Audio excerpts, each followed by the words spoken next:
Good evening, everyone. I'm your host, comedian, magician, Danny Whitson. But it's all tricks aside, because tonight we're turning the paranormal into the normal. Join me as we explore the gray areas of reality. We're going to talk all things paranormal, UFOs, ghosts, cryptids, and aliens, and see how it's all connected. This podcast is brought to you by the Experiencer Support Association, and we are live. So if you're an experiencer yourself, or you're just plain nosy, be sure to send me your question and subscribe to the podcast. Now, get ready, because it's going to get deep. No, really, we're going to go way out there, because this is Beyond the TinFoil Hat.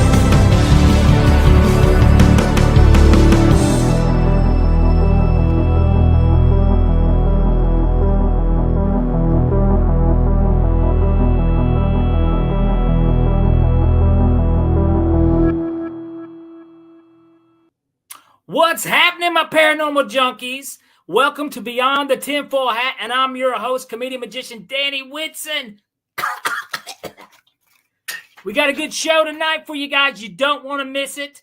We got some exciting news on the Tessa Facebook page. We got some really cool articles, so if you get out to Ryan Stacy, Paranormal UFO Investigator on Facebook, you can check them out. Also, go over to the website, experiencersupport.org, and check out some of the articles there. A lot of cool stuff popping up on the website, guys. And like always, for you experiencers out there, if you would like to reach out to Ryan, tell him your story. He is there to help you. He's there to listen. He's there to investigate. So be sure to check that out. Guys, big news coming. We've got really big news coming next week. You don't want to miss it. We're going to wait. We're going to hold off. We're going to make the announcement next week. But really, really big news. And when I say big news, I mean like big news, like big penny-sized news. Okay, maybe a little bigger than maybe a big penny. Maybe just okay, well, you get it. Anyways, let's get the show rolling. Guys, if you got questions, get them up here, because you're going to want, I'll tell you, tonight's guest, she's done a whole lot of stuff. She's a beekeeper, which is super cool. She loves the environment. She wants to take care of this planet. She's a digital forensics expert, writer, publisher, and organizer of the most active UFO group in the United States, Albuquerque UFO UAP Explorations. Let's welcome tonight's guest, Birdie Jaworski. Hey, Danny. So glad to be here. How you doing, Birdie? I'm doing awesome. I'm having a great night. First of all, I want to say this. Is there a better name for somebody who studies UFO than Birdie? You know what I mean? There is not. There is not. It's the perfect name. Definitely helping out there, folks. So I tell you what, if you don't mind, we've got some amazing viewers that tune in every week to watch this show. So if you don't care, you maybe introduce yourself a little better to them. Absolutely. My name is Birdie, and I am the organizer for the most active UFO group in the entire country, Albuquerque UFO UAP Explorations. We also go by ABQ UFOs for short. And we host 5 to 10 different events every single month. We have guest speakers, we have film showings, picnics, field trips, live streams, all kinds of exciting things for people in our community and outside our community. Many of our events are online. And I have been a UFO experiencer myself. My first experience happened when I was just 7 years old. And aside from that, I am a beekeeper of some years now. I have hives in my backyard, and I have worked with other people in their beekeeping efforts. And I am a writer and publisher. And I am starting a new UFO magazine that is actually launching next week called Saucer Spin. And it's going to have all kinds of cool articles about what's happening with UFOs today, profiles of famous people and people maybe you've never heard of, and all kinds of experiencer stories from folks in my group who are sharing what's happened to them, because it's just interesting, and everyone's so excited in the world everywhere I go. And people ask me what I do, and I say I do UFOs. They want to hear about it. They've heard about UFOs in the news, about the congressional hearings. They want Oh to yeah. know. Well, Times are changing. they are changing, and it's weird times. It's really It is such a weird. It weird, is crazy time. very weird times. Yeah. It's crazy. It's almost like you could look in probably the past 10 years, and it's a pretty crazy sci-fi movie that we live in. It is. Well, let's back all the way up to when Birdie was 7 years old. Okay. Your All right. first this was your first UFO experience. It was. I was 7 years old, and I'm giving my age away here, but it was 1972. So yeah, I'm almost 60. But Okay. I was with my younger sister. She's 1 year younger than me. And it was just after Christmas. It was in that Christmas break time. And we had gotten for Christmas a Lone Ranger and a Tonto doll for our Christmas presents, which was, the Lone Ranger was really big back then. Oh yeah. And we were dolls on the floor, up on the second floor of our family home. And there was a little bit of snow coming down outside. And it was about, I don't know, 7 o'clock at night in the winter. So, it was getting pretty dark. And we saw coming in through the window this really strange light. And it was an odd color. It wasn't quite blue. It wasn't quite green. Wasn't quite gray. It was this strange mixture. And we dropped our dolls, and both of us turned to look at the window. And this light was coming in, and the light was originating from this big gray metallic disc that was hovering right outside. I don't know how far away it was. I was a little kid, but we could only see half the disc in the window, and the light was coming like straight out the seam, if it had a seam along that whole center edge, just coming right toward us. And as we're staring at it, our dolls like jumped up into the air, right side up, and started twirling in opposite directions. And then they just fell.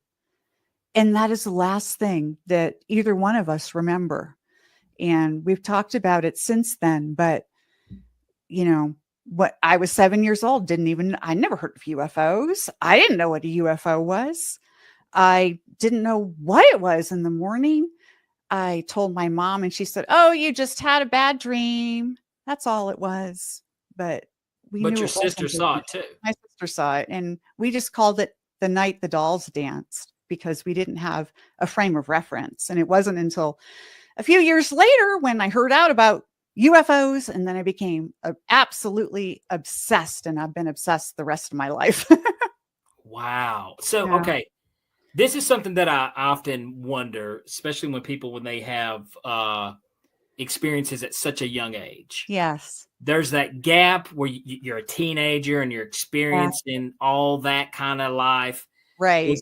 How did you deal with that? Did you dismiss it and put it back in the back of your mind, like, oh, that didn't really happen? Now I'm dating and I'm, doing this and doing things and experiencing high school. Do you get what I'm saying? I mean, no, I totally get it. I every once in a while I would think about it, and I read obsessively every book I could out of the public library. And there was no internet then, no way to get information easily. I had to order books from the library, wait for them to come in, and then I would read. And there was a limited amount of material available, and some of it was over my head at that young age. Oh yeah. But other than that, I just kind of forgot about it. And later, as a teenager, when I was 16, I had what I think is my second UFO experience, because I don't remember anything between 7 and 16. And at 16, I had an experience with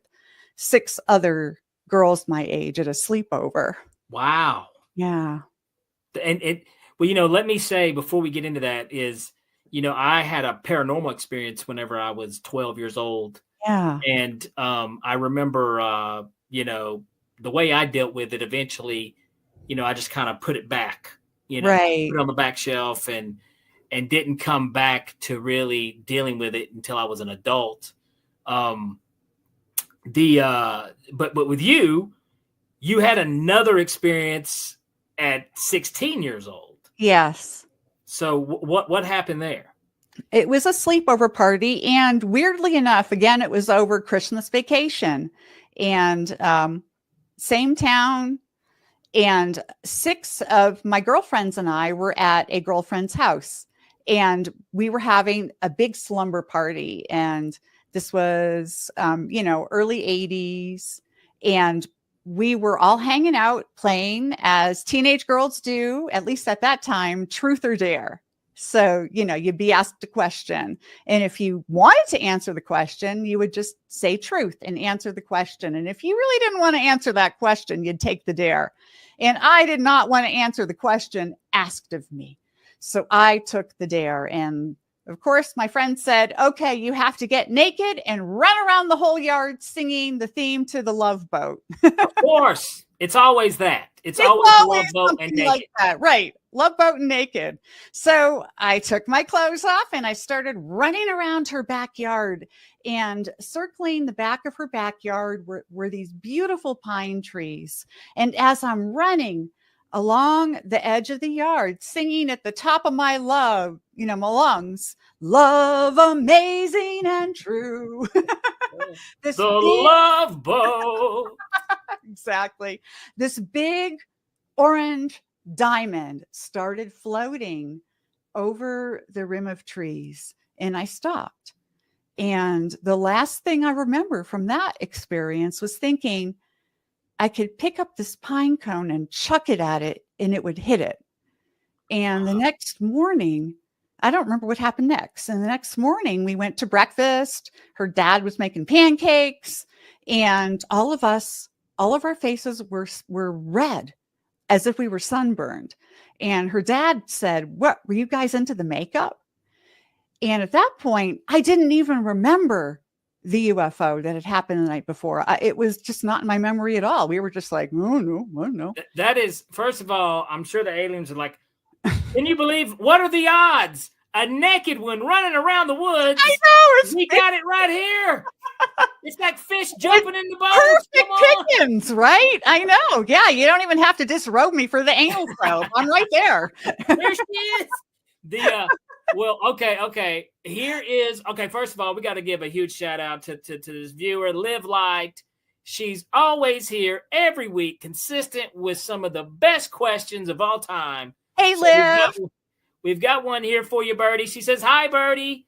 Have you ever had a hypnotic regression in regards to that experience? Liv, I never have. And I've thought about it many times over the years, and I have met people who do hypnotic regressions, and I just haven't done it. I think I'm a little scared, to be really honest, because I've read too much of the literature, and I know what happens when people undergo this experience.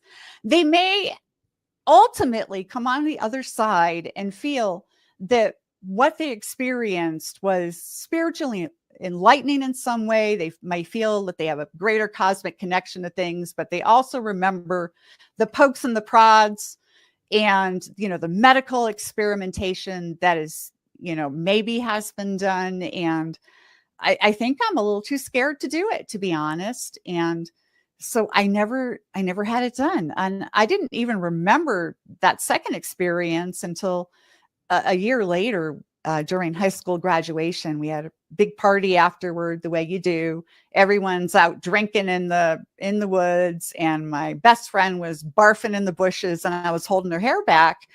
And it was something about the light in the sky, and it just all came back to me. And I'm just like, oh my God, do you remember? Do you remember Terry's birthday party? And my friend said, the UFO. And she stopped barfing, stopped feeling sick. And we got together, the rest of the girls, most of them were at that party, and we just talked about it all night. And they all remember seeing it and seeing me, but they don't remember what happened next. So who knows? Do you think this is something? So, I mean, I can totally get the, being terrified to have to what you might remember. Yeah.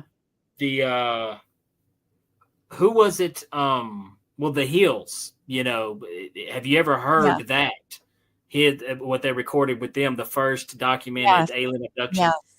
Yes. That's terrifying. It's absolutely terrifying. To listen to hear his response. It is. Yes. And the fear and the terror and the whimpering in their voices, God, during, so hard it's awful, and I've known other people, just through the work I'm doing that have had similar experiences, and they've had these moments too, where they remember more than I do. And it's just mind blowing and soul crushing what they remember now. What the experience actually is or represents, I don't know, Well, this is speaking out of ignorance when I say this, FYI. So no one, this is not to water down or disrespect anyone's experience that has had this abduction experience. But to me, I think at this point, probably I would think one of the most terrifying things about being abducted by aliens is the word not being out and it not being a popular thing. And you're like, what the hell's going on? What am I experiencing? But now, like, if aliens abducted me, I'd be like, okay, get this crap over with. All right, do what you got to do. That's what I'm thinking. Right. But I'd be like, can at least let me scratch my ear? Seriously, I can't move. This sucks.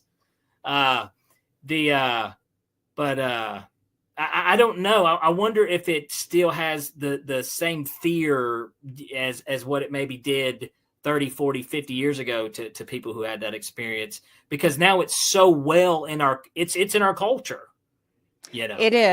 It is in our culture. And I can't answer that question. I mean, that's a really great question. Has time kind of tempered the experience for people that had it years ago? I think it does it with everything, not just this, but every topic. True. That's true. Whenever you look back, it's like looking back 50 years, how dumb we were. Can you believe like I'm sure me and you, I'm not aging us at all, Birdie, but my dad used to set me on the dashboard and say, son, let's go for a drive when I was just a child. Exactly. While he drank his beer and smoked with the windows up. Right. So, I mean, so I think after time, I think maybe some of the things that we might lose our fear of. And I'm not saying it's okay, aliens, I'm yours. Leave me the hell alone. But I just think, after so much time, maybe we get a little and while we're on the topic, do you think that's the plan? Do you think maybe that's the plan to, let us in a little bit at a time so we can handle the truth better whenever the truth does happen? I do think that's what's been happening with the current disclosure process, certainly. And I think that's actually been going on for longer than 2017 when, the Tic Tac and the gimbal and the Go Fast videos came out. I think that we've slowly been progressing toward acclimating the public through television and movie shows, Close Encounters, even E.T., things like that. These are... Well, the whole rumor about E.T. was... Yes. I don't know if you've ever heard that story about how the first time Ronald Reagan watched E.T., he whispered over to his Secret Service and was like, if these people had any clue that we've actually got these things here now.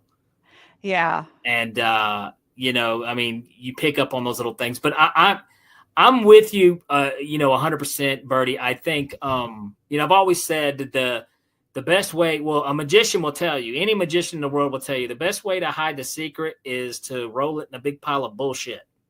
That's exactly right. That's, I think, what's been happening. That's exactly what they're doing. That is what they're doing. Little bit of truth, and then they're wrapping a lot of lies. National security today, exactly. Right? Yeah. So, and what they'll do is there'll be some good stuff. You're like, wow, we're getting great information. And then they're like, let's throw in the crackpot now and throw them way off. That's what they do. And then everyone just paints the entire subject by what the crackpot says. And that's how people react. It takes one fraud. Oh, they all must be frauds. And that is not how it works. But that is a well-known technique. Yes, it is. That is a very well-known technique. And that's how they are, giving us a little bit of a time. And then whenever it gets a little too fast, they pull back. Right. So I think that's exactly what is happening right now. I don't know. Maybe we will live to see the day to where it's just common knowledge that they've been here, they are here. I do kind of lean a little bit on the interdimensional being kind of a side of things. But then again, I don't know. You know what I mean? I know we don't have enough, the general public, we as members of the general public, maybe your Lone Ranger and Tonto doll spun out of control when you saw a strange light and something gray in the sky. But other than that, what do we know, really? We don't know anything. We don't know. And a lot of reason why people, when you do get your critics out there, which we don't have critics that watch this show, we have, a lot of, but bring on the critics. I used to be a critic myself, and people will say, well, how come they just come, or how come they don't land on the White House lawn, or blah, blah, blah, blah. That's, I know. I hate that. I hate that one. But I know I've heard that so many times. I have lost count. But, if you just look at what's happening right now in Congress, for example, we've had multiple congressional hearings. There have been open and closed door sessions where the Arrow has, had their say with the congressional members. And why would he, what was his name? I'm sorry. Kirkpatrick. Yeah. Kirkpatrick. Yeah. He came out of nowhere and said, I never found any. Then why are you telling this? And then he wandered off into the sunset. Exactly. To his nice, fancy defense contractor cushy job. So, no one believes you, dude. We know something. And one thing, just from doing this show, just from doing this podcast, I've talked to a lot of people. And it blows me away. And I hear a lot of these same type experiences. Yeah. So, there's no doubt in my mind, there's something going on. There's something more than our plain boring life that they want you to believe. Keep your head down, go to work, shut up, don't ask questions. I sound like a crazy conspiracy theorist, but I'm just crazy. I'm not a conspiracy theorist, folks. I promise. You're not even crazy. Hundreds of thousands, if not millions of people have talked about experiences they've had. It's been recorded since the beginnings of human history. Paintings and rock carvings showing the Bible in the sky. The Bible, Ezekiel's wheels within wheels, the pillar of fire leading Moses and the Israelites, through the desert. It's all right there. And then there's all those secret books of the Bible that, the book of Enoch talks about the Watchers, and it's amazing stuff that we don't even know. So, but no, I'm totally with you. And like, I started out, I wasn't, I believed in, and I'm also, I kind of believe a lot of this stuff is connected, like your paranormal, your UFO, interdimensional, all of it's a lot connected. Now, because I think, I think we operate on the in my opinion, I think there's two types of realities. There's this place right here, but then there's a spiritual conscious area where we're all connected. And with the universe. And, I think that's where a lot of this stuff happens, Yeah, I think so too. There's so many different related areas. There are people, part of my UFO group is a number of people that go out once a month, the first Saturday of each month, and they go out to the foothills of the mountains here in Albuquerque. And they sit in a circle and they do a meditation where they raise their awareness and their consciousness in order to call in whatever might be out there. And oftentimes they will see things or they'll feel something. They have an experience. So I think that all of that consciousness, it's all related in some way. It is. Now, let me ask you this. So you had this experience at 16. Yes.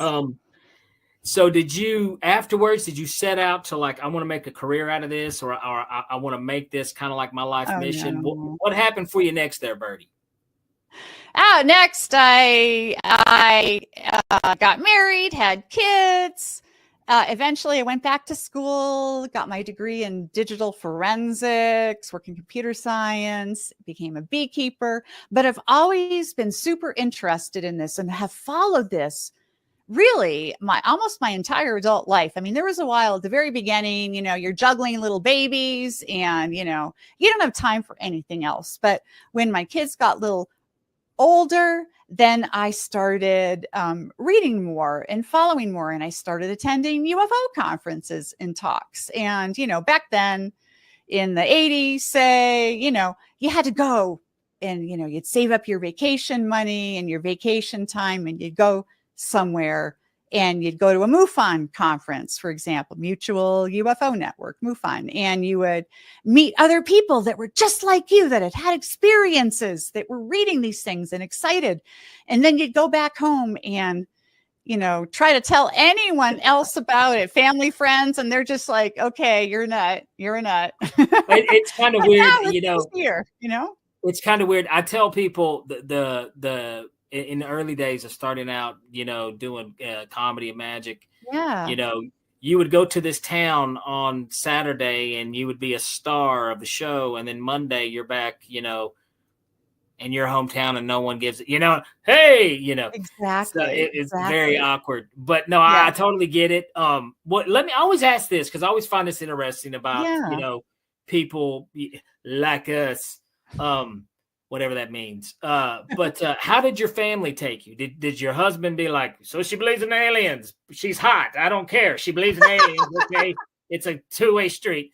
I mean, so was your husband supportive? Are your kids cool with mom, or? Well, okay. So I have 5 kids. They're all grown, out of the house. I have a granddaughter. I would say that all of my kids at this point believe that I believe it. Gotcha. And I would say that, and I would say that several of them think that there's probably something to it. And, I mean, when I think too, just if you look at you look at who's interested in this, because I've been to a lot of stuff over the years, and it seems to be an older crowd for the most part. They're people that are in their 40s, 50s, 60s, older than that. You don't see a lot of folks in their 20s and 30s or their teens. You might see a few, but I think that people that are, in those decades of their life, that they're so busy with building their career, with getting hooked up, growing a family, whatever they're interested in, that they don't have the time or the mental space unless they've experienced something themselves and become obsessed with it. So it's generally an older crowd. And, it's like, I'll give my dad, for example. My dad's an older guy. He's in his 80s. And he, I think, thought I was crazy most of my life, honestly, talking about all of this. But over the past year, he has really come around. And it's not just everything in the news. It's just how I'm talking about it and him realizing, okay, she hasn't dropped it in all of these years. Yeah. This, my daughter just hasn't dropped it. There must, so now he's on the, maybe there's something to it bandwagon. So, it's just kind of interesting. And that's cool that you notice that. And see, that goes to show right off the bat, though, Birdie, that you're not batshit, that you do know what you're talking about. This is, very real. And right. The same thing, I wonder, there's times I've wondered what my kids, believe. Right. My wife's big paranormal. She's like, I've been believing this stuff for years. But here we got another question by Liv Light. Like I told you, she's the GOAT of questions, by the way. Woo, Liv! First of all, she wants to know, were you a teacher, Birdie? You have that vibe. If so, are the kids much more open to the UFO world and interdimensionals? Okay, so Liv, I did teach for a while. I taught 8th grade here in New Mexico for a while. And those kids anything that I mentioned about aliens, they so wanted more information because they weren't getting it from their parents and they wanted to learn more. But I had to kind of watch, you kind of have to watch yourself when you're a teacher in the public schools, because you can't say too much outside of what might upset a religious apple cart, for example, or, someone who's Miss Jaworski said that we came from aliens, exactly. not the birds and the bees. Yeah, I wasn't calling anyone starseed in that class. First of all, kudos to Liv. I think Liv's psychic. We're going to have Liv up on here on this show. Yeah, Liv, seriously, girl. She pulled one out of the hat a couple episodes ago. We had a lady talking about her book and about a comic she wouldn't name, and then Liv popped right up in there and nailed that bad boy. We know, So I was like, now we know we got psychic Liv in the house. But something else about kids, and I mean, and I even think, you did say it was more older people that are attending these things and stuff, but I think if you go talk to like the Gen Zs right now, I think they're more like, duh. Of course they're aliens. Yeah, of course they've been here. I think that's true. I think that a lot of them, they're seeing the news. They're all over Twitter, X, whatever you want to call it. I watch everyone's social media, and I see. I don't think the fear is there. The fear isn't there. They're just waiting. They're waiting for announcements. They're waiting for the next big thing to happen, I think. And I think, like our generation, we grew up with Star Wars, Star Trek. We had these cool things, in our faces, but also we had parents that's like, that's not real. Exactly. So, and then whenever we realized it is real, what the hell's going on? You're not supposed to be real.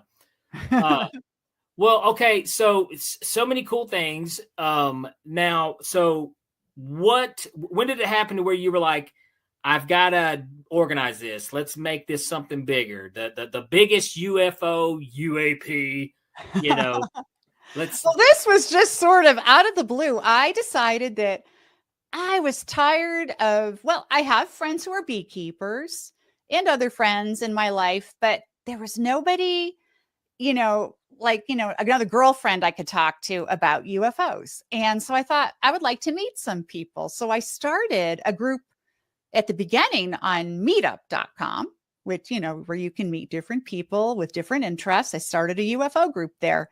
And the first meeting I had at a coffee shop, and about a dozen people showed up.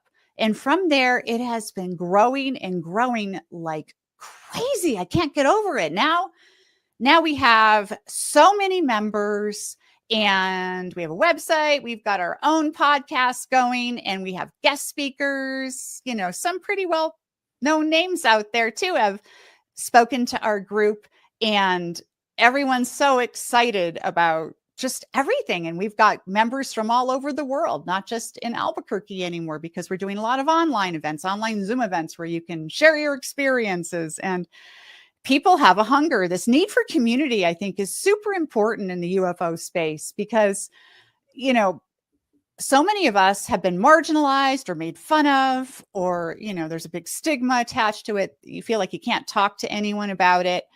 And now people are finding each other and they're wanting to share these experiences, and they're on board for the whole disclosure ride because all these amazing things happening right now. It's just gotten, everyone's awareness is like way up here. So it's exciting times. I could, and it just goes to show you, because it's one of those things like there's so many people that have carried this around and terrified to tell other people their experience, what they believe, and the way society is, and I think it was probably, maybe implanted in our culture, in the zeitgeist, to make fun of it for so long, Yes. Now, and I will tell you, in the comedy world, it's a pretty hacky premise now. Yeah. It's not an original premise. If you wrote an alien joke, ha, ha, ha. No, actually, if you write the joke now, you better do it about them being here, being real. And not Billy Bob, being diddled in a cornfield by a little green man. You know what I mean?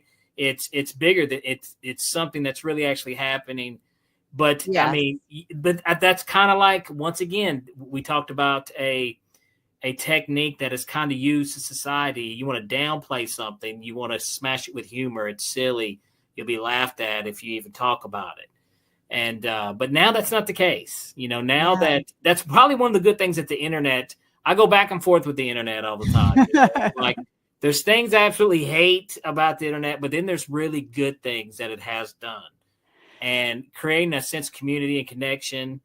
So, but that's awesome. So you started a support group, essentially a support group, and it's turned into like this crazy, huge, sprawling, wonderful, amazing thing. I just can't get over it. So it's not AA, but it's AAA. Maybe aliens and I don't know. In Albuquerque. Albuquerque Aliens Anonymous. Albuquerque Aliens Anonymous. AAA. Well, that's awesome though. It is, and it just keeps growing. So do you guys? So it's kind of like a convention, right? You said you have speakers.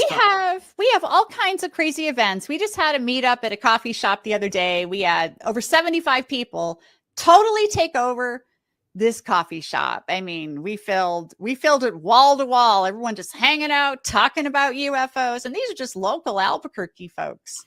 Well, where you're at in the country, it's a big part of the culture there. It is a big thing. Yeah. Hey, Roswell happened in New Mexico. Absolutely. Right? So I'm sure you do have a lot of believers. Yes. There. Yes. And it is, just like it, you have to take it as it comes, but it is part of tourism. It is revenue for the area. It is. Which doesn't downplay it. Doesn't mean it's not real. It just means, hey, something crazy happened here, in the 40s. Let's make some money off of it. Yeah, every year Roswell's about 3.5 hours drive from Albuquerque. You go south and a little bit east.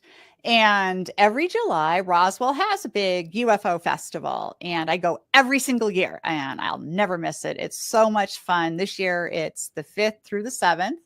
And you get to listen to all kinds of famous ufologists who have been, studying all kinds of things, give lectures at the International UFO Museum there. There's an electric lights parade at night where everyone dresses up as aliens. Nice. Yeah, they got a film festival going, a street fair. It's just the whole town.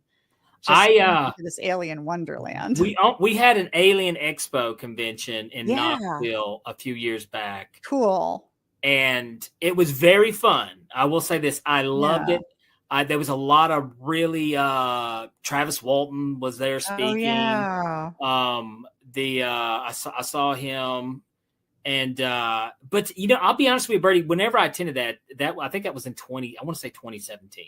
Yeah, I was on the fence. I wasn't a believer per se, and but it was very interesting to me. And, to hear Travis Walton tell his story, interesting. There were some other people, I can't even remember their names, not near as famous as Travis Walton, but they told some very interesting stuff.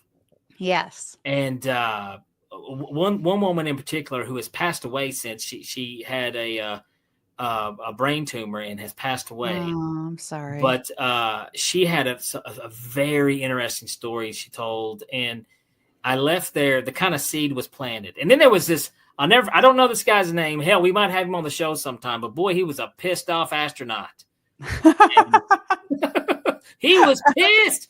I wore a NASA t-shirt, and he yelled literally all the way across the whole damn room. He goes, "You know what NASA stands for?" I was like, oh, what? What's going on? I've got to hear this. Never a straight answer.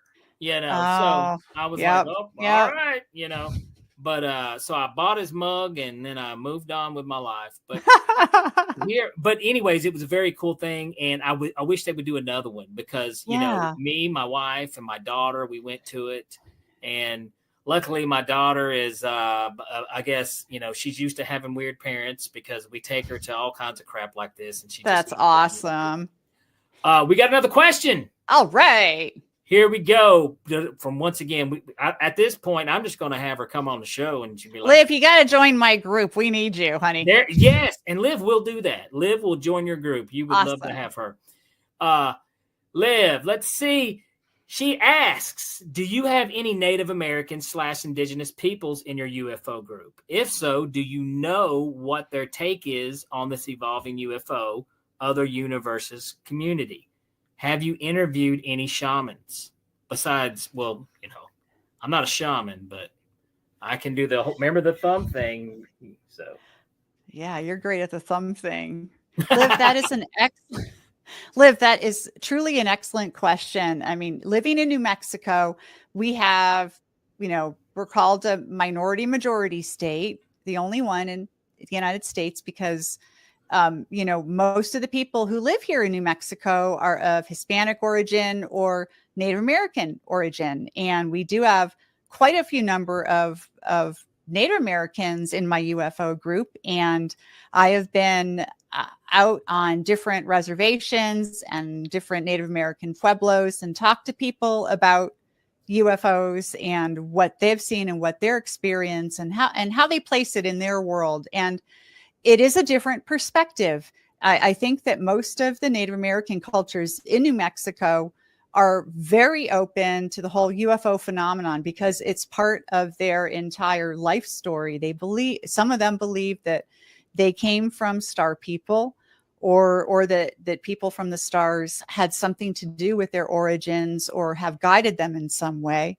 Many of the cultures here have built monuments that have astronomical significance, like Chaco Canyon here in New Mexico is an absolutely incredible place built by the Anasazi many hundreds of years ago, maybe 1,000 or 2,000 years ago. And the ruins are still there. But on the solstice, the sun goes right through a little slit in the stone and you can see the imprint of the sun at a particular location. It's an incredible experience, but many of these cultures have this kind of feeling that we have our human family, right? Each other. And we also have a cosmic family. And those are just as important part of who we are. So yeah, that's a good question. And it's amazing. Like you can get so many answers if you just look at like the Native Americans or indigenous people. They knew this stuff way before we did. Yes. Yes, they did. Even, yes. I mean, you take it as, with UFOs, the spirit realm, cryptids, big Sasquatch, Bigfoot, all that. Oh, Bigfoot is seen all over New Mexico, and most of the Native American cultures here who live in areas, wooded and mountainous areas here, they have a relationship with Bigfoot. It's not just that maybe they've seen one that, sometimes they leave things out for Bigfoot. Bigfoot may leave things back for them. It's really quite amazing. We have the Navajo Rangers who live out in Dulce, New Mexico, and they give talks around the country and talk about all the experiences on the Jicarilla Apache Nation here in New Mexico. It's really remarkable.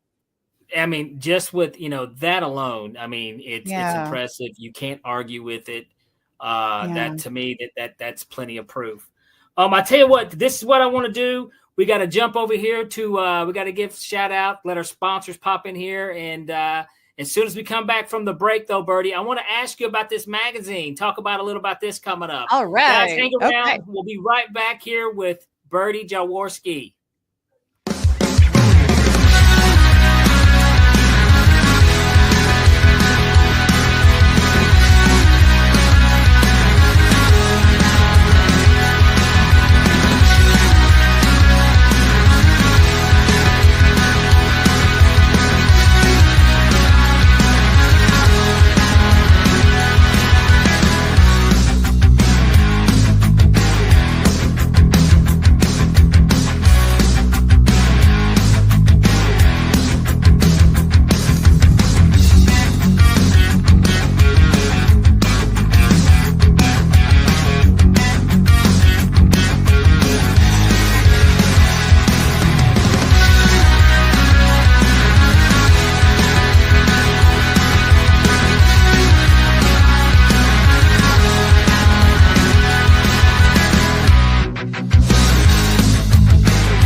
Have you ever wondered, or maybe just thought to yourself, if there were others just like you?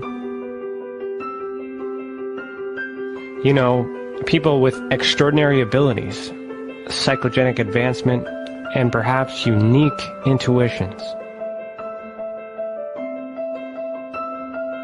Maybe you just wondered if there were other people who experienced unimaginable, unexplained, or even unusual and paranormal events.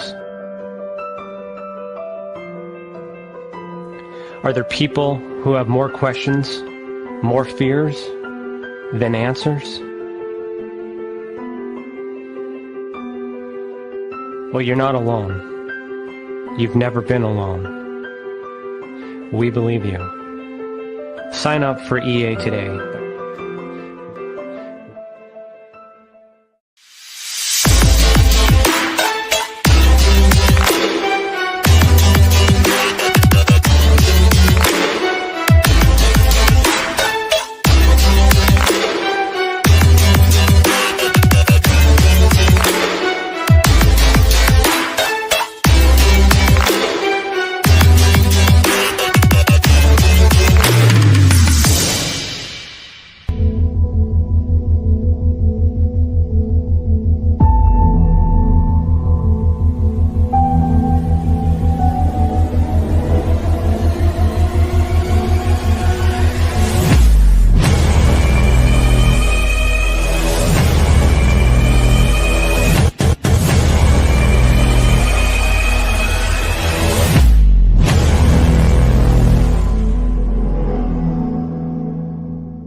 Business. It's your property.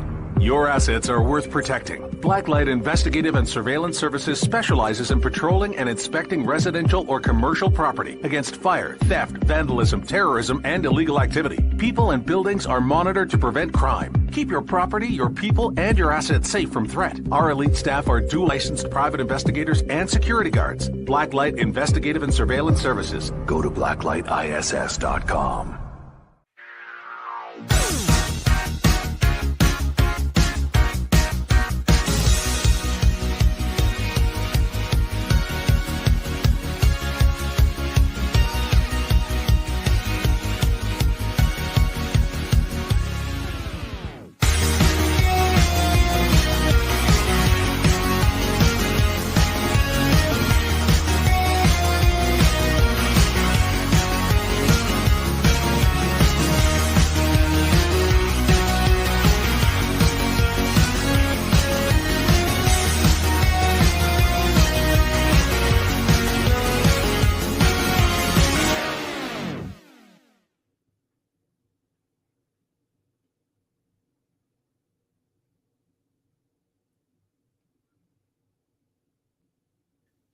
All right, guys, welcome back to Beyond the TinFoil Hat, and we are here with Birdie Jaworski. Did I mess up your last name? Jaworski. Jaworski, okay. Got it. There we go. Well, there's a saying, you know you're special if they mess up your name. That's very true. That's very true. I've been Danny Winston. I've been Danny Watson. You know, so it just Birdie Jaworski. Yes. So there we go. I waited till it came across the screen and made sure I got it right. There you go. Anyways, I tell you what, though, but if you guys are just not tuning in, we've got Birdie here, and she has been a fantastic guest tonight, guys. But let's move on and talk about this magazine, Saucer Spin. Something super exciting. When did you decide to do this? And tell us a little bit about it. Okay, so I decided to do this at the beginning of the year. I wanted to launch a magazine because we kind of need that in this UFO space, something that where people can submit their own stories about what's happened to them, or reviews of podcasts, reviews of books. You can find all this stuff all over the internet, but I wanted something cool that people could either read online or hold and read physically. Like it's a real magazine. And And I thought I could get it out a lot quicker. I have a background in publishing. I used to own a newspaper. I used to publish a cryptocurrency magazine. So I have this publishing experience, but this has taken me a little bit longer because I've wanted to get it absolutely perfect. And now we're just about ready to launch. And fingers crossed, next week, the first issue hits the stand, so to speak, at least hits the website, and you'll be able to order physical copies on Amazon and other locations. And it's called Saucer Spin, which is a kind of a cute name, which can be, you can think about spin and, you know, the many different uses of the word. So I think it was a little clever. And it has, you know, and the feature article, I think, is going to be pretty surprising to people, because a couple years ago at the Roswell UFO Festival, we were talking about before the break, one of the speakers was unannounced ahead of time, but ended up being Lou Elizondo. Oh, yeah, famous Lou, the head of ATIP and one of the kind of architects of the current disclosure movement. And at the time, right before Roswell, he had made the podcast rounds. If you recall, he went on over 200 different UFO-based podcasts. I mean, every 2-bit podcast out there. And if a podcast had 5 viewers, he was on that podcast talking about UFOs and the importance of disclosure. And it was remarkable. Literally every single day for about a year, you could watch Mr. Elizondo on one of these shows talking, and people were dissecting every single remark he made.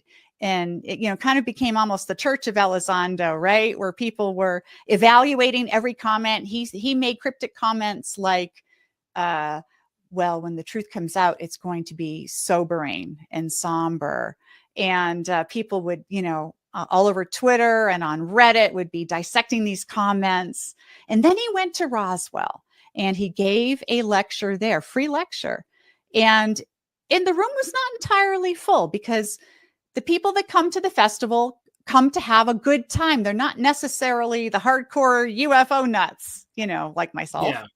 And a lot of people in the room were people that really didn't know his history or who he was, hadn't watched obsessively all 267, however many it were, podcasts that he did, and weren't really sure. And he gave a really interesting lecture, and no one was allowed to photograph or record it or, take a video of it. But I have excellent shorthand from all my years in writing and publishing, and I transcribed the whole thing. So the main feature article is what actually did Lou Elizondo say at Roswell, because it was very different than anything he has said in any of his other podcast experiences. So yeah, so that's our feature article. I think it's going to be eye-opening, super interesting for folks. And I see Liv has a question. What is the cost of Saucer Spin? Absolutely 100% free to read online. Every article, every issue is always going to be free. Everything I do is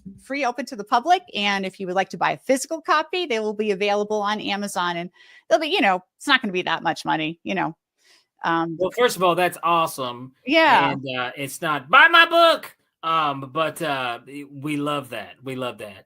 Yes, will Liv, it definitely. Artwork, Liv wants to know. Yes, it will. Much interesting channel or memory art. Absolutely, there is. Absolutely, there is really cool artwork, and we are open for submissions. If you are interested in submitting an article about your experiences or a book review, say you want to review one of Richard Dolan's awesome books, or you want to review this podcast that we're on right now, or another podcast that you enjoy, or if you want to write an article about somebody who's doing something interesting out there, or even if you want to tell your own UFO encounter, absolutely send it on in.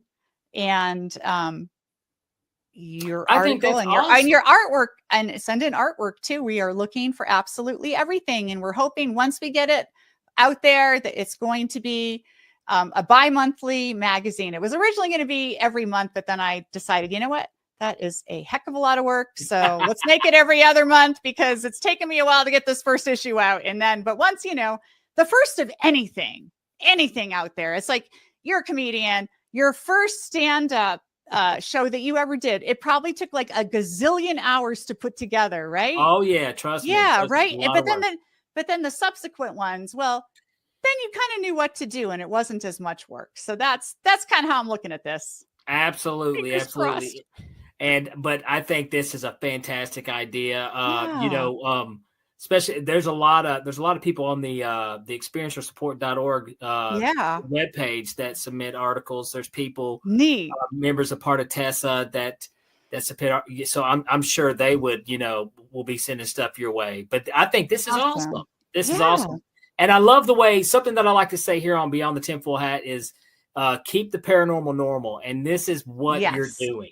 That's exactly right. Oh, and hey, and the magazine also has a crossword puzzle and comics and an advice column written by an alien. Nice. You can ask the alien your questions. I love it. Like Dear Abby. It's just like Dear Abby. That's exactly right. I think that is awesome. That is. Now, so now with your group, do you do like a festival, like how they do at Roswell? Do you do a big? I mean, you said you have like speakers and come, but is it like a almost kind of like a fair type atmosphere? We haven't had a fair type thing yet. In May, we are having our very first annual. I love that. What the heck? I have this like AI driven camera, and when I do finger things, then I don't know, you're stuck with my face now. That's all right. I love the way, no, this is perfect. You were about to make the big announcement. I know, completely unintentional. Now, we would have people, I've had guests on here before. Anytime something weird like that happens, they're like, it's them. You know? This is not them. This is this little AI camera I got on Amazon, and you do little hand motions and it does things, but I haven't trained it properly, obviously. So in May, we're having our first annual group picnic at the largest park here in Albuquerque. And then next spring, we are going to have our very first UFO conference. And we are inviting super amazing, cool speakers. It's going to be glorious. It'll be a weekend event, and everyone's welcome to come on out for that. We don't have the details or the dates for that yet, but I do have a Rose, who is our conference chairwoman, and I hope she's watching tonight. Hey, Rose. Oh my God, she is a fireball, and she is putting this conference together like you can't believe. She's very experienced and has worked with UFO conferences before. So we're going to have an amazing time. And this will be in Albuquerque. Nice. Yeah. So take a trip on out, gang. Hey, that sounds awesome. And I think the magazine, I don't know if anything like that exists, but if it doesn't, it hasn't in a long time. There used to be UFO magazines out there. It was a thing, in the 70s, 60s, 70s, even 80s. And with the age of the internet, all of this has slowly gone away. But I think that having something that's real like that's real and that's lasting, that has different issues and subjects is super cool. And like I said, in like this time era that we're living in right now, to where it's interface, it's exactly. Let me add, I found this interesting, and a lot of people sometimes like to connect, like the UFOs and or the aliens that they're coming here maybe to say, hey, quit destroying this place that you guys live on, or maybe this is their place too. They've been here the whole time, and they're just looking at us like these dumb apes. Hey. Right. What are you doing? So the beekeeping thing. Yes. Okay. So we know that, first of all, that's great for the environment. That's something that, you're doing, the Lord's work. Okay. Doing beekeeping. What do you think are the possibilities of maybe that's maybe something they want you to do? And maybe, that's part of you being such sensitive to this subject. That's actually a really great question.